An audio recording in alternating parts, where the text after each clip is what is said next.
Hello, hello. Come on in and say hello to our next presenter. This is Andrea Hetsky. Let's give everybody about a minute so they can flow into the room and get settled. And we're going to start in 30 seconds.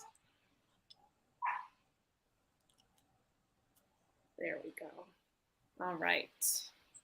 We're going to I do start have in the little link for the presentation. If anybody wanted to pull it up, they can. Yeah.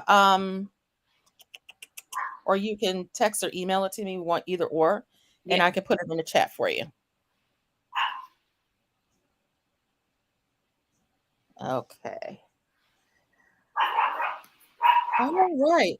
Well, we're ready for our next presenter. And the next presenter is Andrea Hetsky, and she hails from the great state of Illinois. And I have a special relationship with Andrea because I know her. We used to work for the same school district, Chicago Public Schools, way back in the day. Yeah. So it's great to see an old friend from years past. And so I'm going to let Andrea just take it away. And welcome, Andrea. Thanks for having me. So today I have a little presentation about creating concerned citizens with financial and research and financial literacy. So this is my 17th year as a school librarian, and Casey was with me from the beginning. I was a classroom teacher before, and then I jumped right into library, and I've been here ever since. So this is a project-based learning activity that I actually started off before COVID happened with the older students, and slowly over time, I've just last year kind of dove into this big project where I took the older students and the younger students and kind of combined them together. So I don't know if any of you have ever done project-based learning, but I found these two quotes, and it says, it's not about what teachers cover, it's about what students discover. And studies show that project-based learning can increase retention of content and improve students' attitudes towards learning. And I found with this project, the students, it's not really about the content, but it was about their journey. And I really wanted to provide my students with an authentic audience. We do a lot of research all of the time, and they don't really have anybody listening to that. So this was an opportunity that I gave my older students. And for me, my school goes from kindergarten to fifth grade. So when I talk about older students for this project, it was my fourth and fifth grade students. So let's move on. Yeah, a little bit about me. My 17th year, I have K-5 students. I have every class once a week. We are on a fixed schedule, and I see them for 30 minutes. So that's my schedule. So with this presentation, you might find something that you could throw in or adjust. You might not want to do the whole project, but maybe there's some takeaways. So I'm going to kind of go over here the breakdown. So there's really two projects in one. So my younger students for this, I did first and second grade. They were my audience, and they were the ones that really focused on their financial literacy, and we focused on saving, spending, and donating, being responsible. And we started it at the beginning of the year, and it kind of turned into a little competition for the end project. The older students, I did grades 4 and 5. They were the presenters, they were the researchers.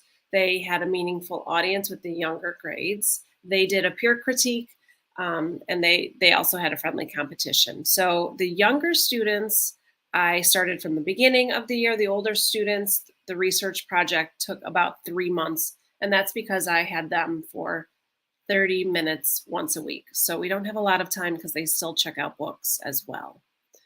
All right, so we're going to get started with the younger grades. This was first and second grade.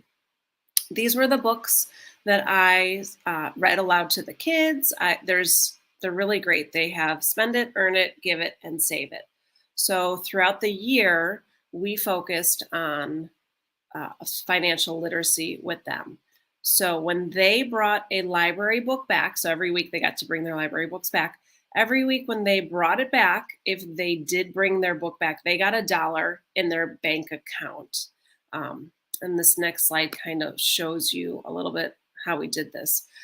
So if you see here, we have our banker. So every week I chose one student to be a banker, and I did keep a list, so everybody did get to be the banker.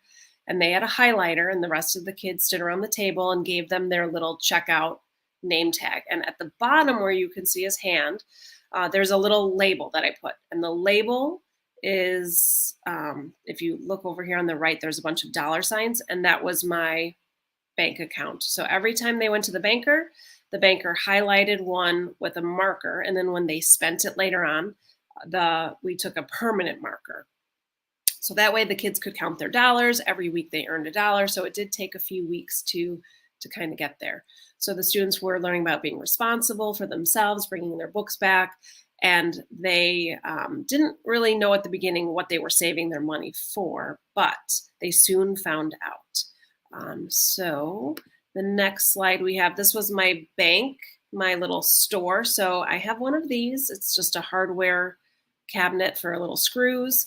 And on the front sides, I just put the dollar amount. So when the kids came to the store, they knew how much each item was. And I just kind of had erasers in here that I bought. I know desk pets and pencil pets are trending on TikTok, so teachers have those going on. So we called them that. But I also gave you a list. So if you don't have money, experiences are usually more fun anyways, and you could put a little coupon and make the kids pay for their experiences. So for example, they could buy an extra book or a game. We check out games in my library, so they could get an extra game to check out. They could be the librarian for the day. They could choose the read aloud. They could choose a special seat. We even have these little special seats in our library that they could sit on. Bubbles in the library is huge. I went to the dollar store and got a little thing of bubbles. And when they're lined up to go, the students get to take the bubble wand or the bubble gun and blow bubbles on the kids. And that is one of their favorite activities. You can choose to have a picture in the hallway or have their picture on a special board if that's what they want. If you do makerspace, you can, have something to purchase for that. We have a spinning wheel where they could spin the wheel. You can do that digitally, and each one has a little prize.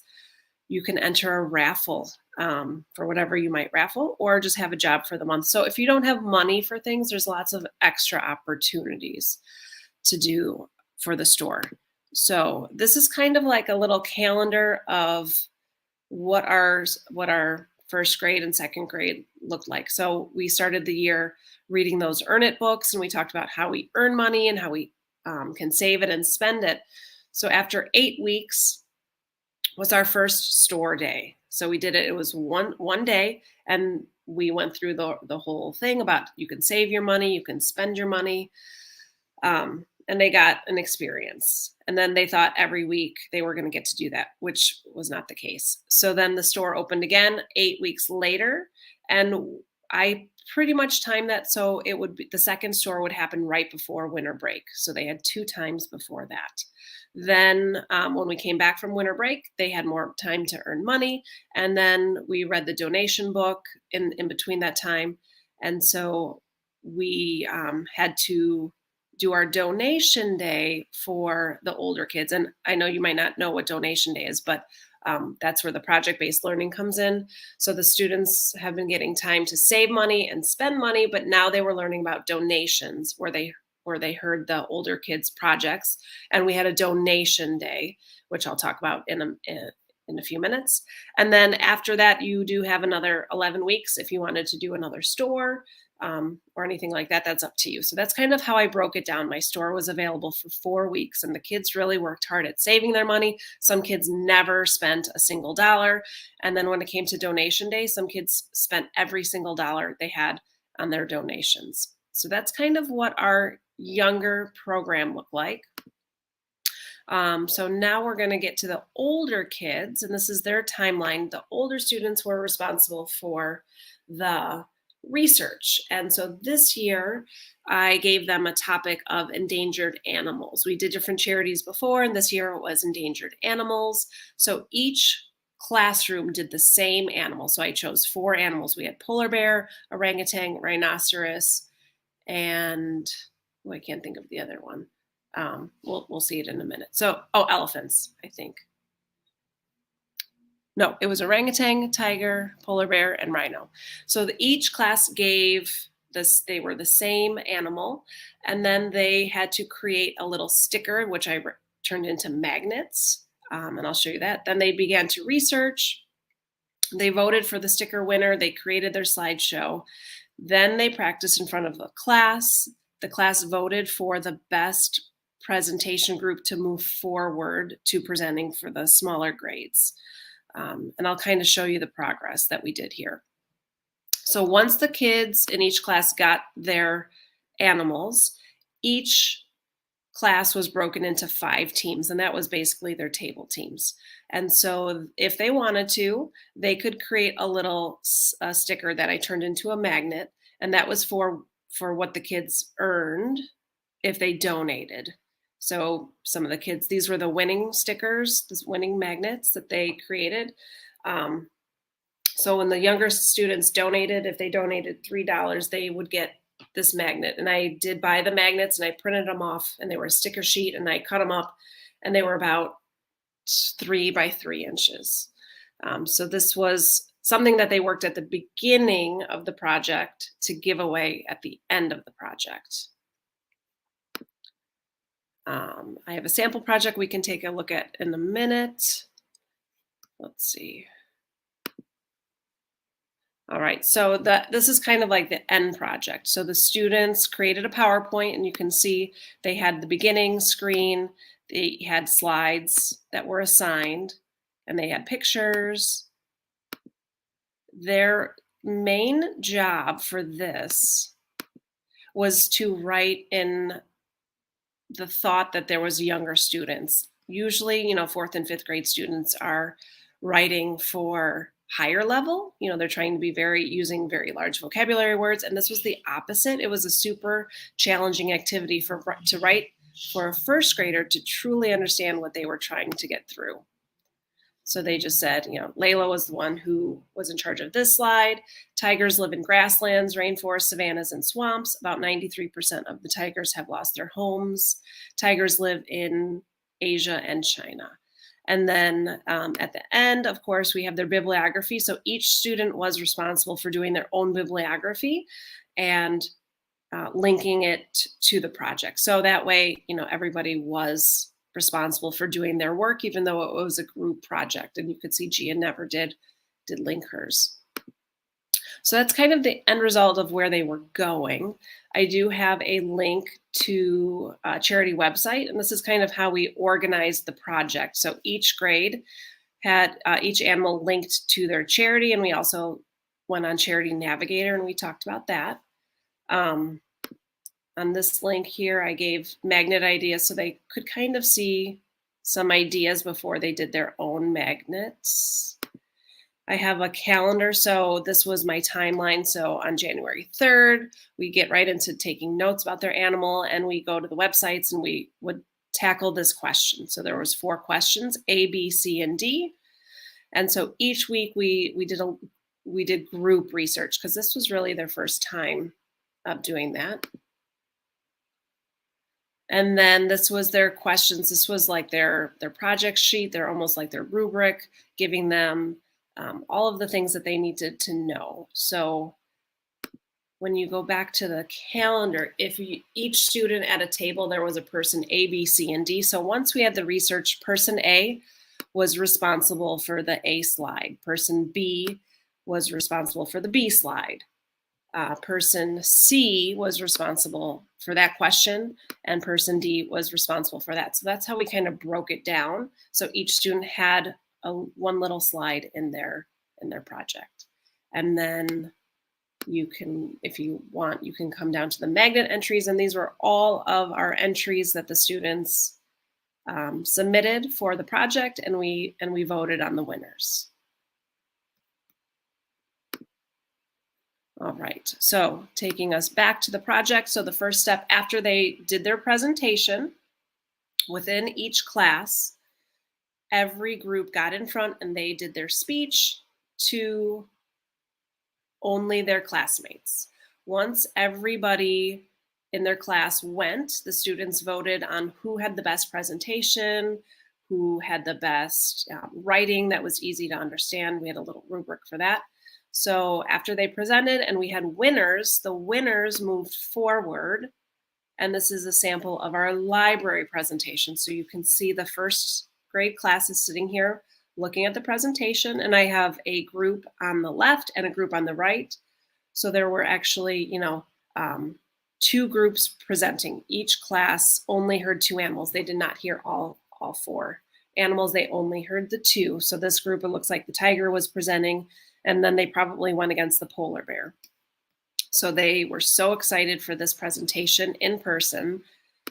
And then after the presentations happened, you can see on the screen it says time to donate. So one table was at one end taking donations, and the other end was the other table. So those animals were first.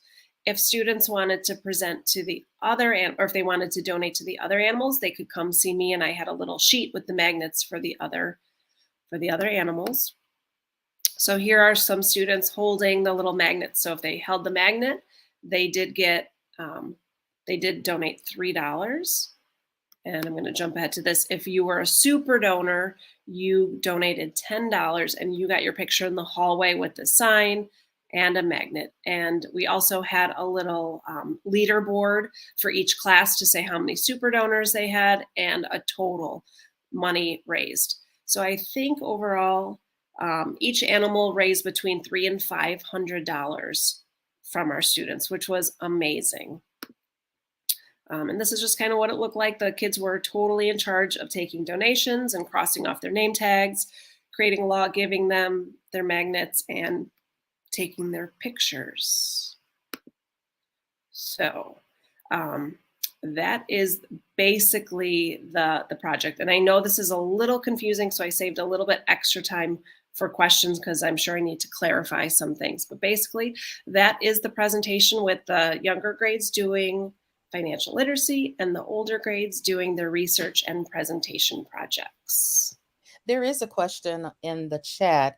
Do you do this every year, or was this a one-time project? So it started off with just the older kids doing researching charity. We were doing charity fundraisers. So we did that in person.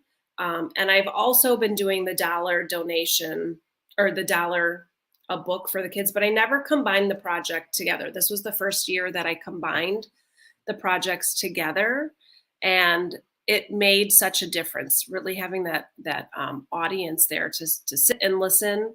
And the older kids, it was a big competition because they wanted their animal to win. Obviously, next year, always trying to improve everything. So I'm going to continue doing this. The $3 magnet and the $10 donation was good. I think what I'm going to focus on next year is maybe doing some animal sanctuaries in the United States that the students could actually visit, because a lot of times these kids were going home and asking their parents to donate. They wanted to take them. The first graders wanted to go to the zoo to see these animals. So I'm just trying to think of another way that we could stretch it. Another thought we had was to get real money, and that's always questionable, when kids bring in money and how we collect it. We did ask our PTA to see if they would match the donations, but they unfortunately did not, and the kids were a little disappointed with that aspect. So that's also something to think about, is how can we turn our library dollars into a real opportunity to take it a step further. So hopefully Here's another question. You said your schedule is fixed but flexible, and so they were wondering, what exactly does that mean? So technically, we have a schedule that is open, and we've done it in the past where if people wanted to have a flex schedule, they could. So for example, like if there's no school on Monday and for a holiday, they can reschedule during the week. If a classroom wanted to have a flex schedule, they could. It's up to the teachers, but every single teacher asks for a fixed schedule. So we have the opportunity to have a flex schedule, but everybody chooses a fixed schedule. So we have a little flexibility if there's, assemblies or days off that they can reschedule. And if people wanted to come in extra time during the week for a special project, they could do that, or they could switch their library time around. We're super flexible. It's just really hard with their schedules because their schedules are set for, changing for math and changing for reading. So it's really hard for a class to have extra time. Sometimes it's even hard just to get a 30-minute library time scheduled in for all of the kids because some, get pulled for interventions and or band. So it's a little bit of a struggle. So it is fixed for 30 minutes, but that flex part could be used if somebody wanted to come in for extra time. And sometimes they do. Yeah, I can imagine that could be a little hair raising with the scheduling. Yeah. So yeah, that could be really a challenge. You know what I really liked about this project, and I'm sitting here watching it, is that how, the end result is that the students actually gave a presentation at the end to share their artifacts from their project, and I really like that. Um, how has your principal or your ELA department responded to you incorporating speech making and public speaking into the library program? Are they appreciative, or they're like, oh, this is really complimenting me, helping me, what I'm trying to do in the classroom? How Yeah. have they been, how do they feel about it? I think overall this project, I got so much positive feedback. So our principal had this project featured in our district newsletter that went home to parents. So that was really cool. They came in at the beginning, they came in at the middle, and they came in at the end, to show our project growth because it's not just a little, half hour and you're done. It was a full year project. I had parents come up to me and it was so funny. They're like, I don't know why my daughter's talking about Tiger so much, but that's all she's talking about. She comes home, she sits at the dinner table, she's telling us about her project, and she's so enthusiastic. And we never hear anything about that. We heard for weeks on end, just the excitement. The teachers were amazed at how enthusiastic their students were. They were so excited to go to library, and so many of their students were, becoming aware of different problems outside of their life, and they wanted to help. So it really did create this big giant community that kind of tied so many different things in. Students weren't afraid to do public speaking. It tied in with our reading, so it gave them extra support with that. So everybody actually really really enjoyed this project, and they're already talking about next year. These kids already have plans. That's great to hear. They're excited, looking forward to next year. Let's see. This question has popped up. Is there any way we could have access to the link to the example project? We don't have access as of now, so you have a fan, a definite fan here. So, Yes. um, And I was wondering about that because it's one of the students' things. And I think because you're outside of the organization, but I can make a few copies because I have about, each class had 5. So I have about 30 different presentations. So I can get that transferred over. I can make a copy and kind of put links up so you can see a variety of them. And I'll share that with Casey. I can do that today, actually. okay. And so if you were to go to the actual site um for our PD, you'll be able to pull it up, and I'll show that in the next session, so that people will know where they can actually see some of these presentations and where they're living after you all have spoken. So, Yeah. um, I don't want to. You're getting a lot of positive responses in the chat throughout your presentation. Is there anyone that has a question where they would like to ask Andrea before we close out? Anyone else has a question? And as we close out, I'm just going to pop your positive responses on the screen so she can see them.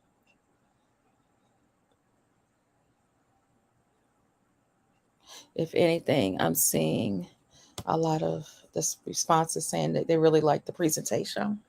Yeah. Great. And I also didn't know, like I tried with kindergarten, and this is also something to think about too. So originally when kindergarten came in, I tried to give them dollars as well. And I think for them, they just weren't ready for it. It kind of Mhm. went over their head. They didn't really understand. And there was just a big difference between kindergarten and first graders in that ability. So we did try it. We gave it a shot, and it was just too much for them. So that's why we decided to just do first and second grade. Poor third graders got left out, but they'll get to participate in it, next year when they're fourth graders. And what's nice is when you kind of have a loose outline like this for everything. The kids do remember. So these little first graders and second graders are going to remember sitting there as an audience member. So when they get to fourth grade, they've already seen the older kids present. So it just will keep growing. It will keep getting bigger and better because their understanding of the project, they'll already have that, versus this was the first year that the grade levels combined and nobody really understood what was Right. going to happen until Right. we did it. And they were like, oh, now we see what you were talking about. It's one of those, like, you could tell the kids a million times until they do it. And then once they do it, it's that aha moment of, oh, we really are talking to the kids. We really are trying to convince them. They really are donating money. So once this project will happen for a few years, it's just going to keep getting, better and better. It definitely, I could see this growing tremendously. I want to sneak one more question in from Yes. Katie. She said you may have covered this already, but um, is this the school library focus for the entire year, or is it a half year project? So the little kids, it's a full year getting the dollars. So it literally takes 3 minutes. I get a printout from Follett to say, who remembered their books. And at the end of our story, it's just a quick little, you go to the banker. You guys get to go to the banker. So it's built into the routine. So at the first 3 weeks of school, we kind of talk about it. And then it's student led. It's completely student led. I don't have to do it.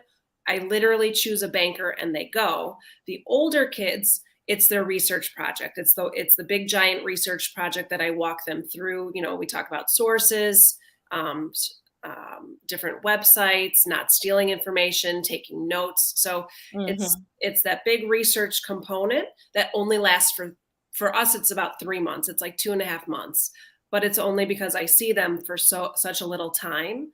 And so with our schedule that you see on the charity website, you can actually see, like, each day we focus on a different topic for their charity, and then they're responsible for putting their project together for the younger audience. So the little guys, it's all year. The big guys, it's just for the 3 months. 3 months. Okay. Mhm. Last and final question, and we have to jump. Question from the chat: are you on Twitter? I have a Twitter, Franklin LRC. I'm not on it very often, but there is one out there. Okay, Franklin LRC. LRC. Mhm. I think you're going to have to start being on there more often after this presentation. Listen, it's so great to see you. Thank you You so much too. for giving up your time on a Sunday morning. And again, thanks again for your presentation. All This right. is Thanks. really great. All right, everyone, let's jump over into Janeba Muhammad's session. We'll see you there in just a second. Bye, y'all.